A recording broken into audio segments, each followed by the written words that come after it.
תגידי, מה קורה עם המחזור שלך? יוצאת לטיול ארוך או לנוודות? בואי נחשוב עליו רגע, שנייה לעומק. לפני הטיול אני מציעה ממש לעשות מחקר אמצעי ספיגה.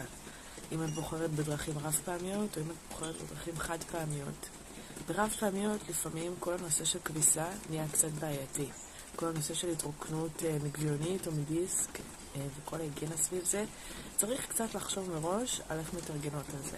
בחד פעמי אנחנו רוצות לוודא שבמדינה שאנחנו מגיעות אליה אפשר להשיג חד פעמי שמתאים ונוח לנו.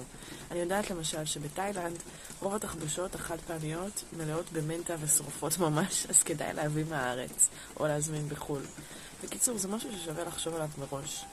עוד שאלה מעניינת, את סובלת מכאבי מחזור? את סובלת מדימום ארוך מדי או קצר מדי? מווסת שמגיעה פעם ואף פעם? או מפתיעה אותך פתאום ונשארת לשבועיים? וואלה, מה זה שווה להתייחס לזה עכשיו? ולהתחיל לטפל בזה כשאת כבר רק מתכוננת לטיול שלך. ככה זה ממש ממש יכול להקל עלייך בדרכים. כי כשאנחנו יוצאות לטייל, למחזור ולווסת יכולים לקרות אחד מתוך 3 דברים. דבר ראשון, שום דבר לא ישתנה. ואז כל הדברים שמפריעים לנו היום ימשיכו להפריע לנו בחו"ל, אבל זה יקרה רק פי כמה וכמה, כי אנחנו במדינה זרה, לפעמים בדרכים, לפעמים בתנועה, לפעמים לא יודעת איך להתמודד עם זה, ולפעמים ממש לבד.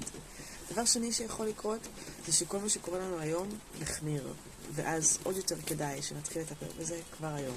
ודבר שלישי זה לפעמים קוראים דברים ממש טובים. לפעמים פתאום הווסת מסתדרת, המחזור נהיה סופר סדיר, אין יותר כאבים. זה גם משהו ששווה לדעת שלפעמים קורה בטיול בחו"ל. בעצם זה שאנחנו מרחיבות את האופקים שלנו והולכות אחרי הלב שלנו. שיהיו לכם מחזורים ווסתות, מה זה נעימים ונעימות.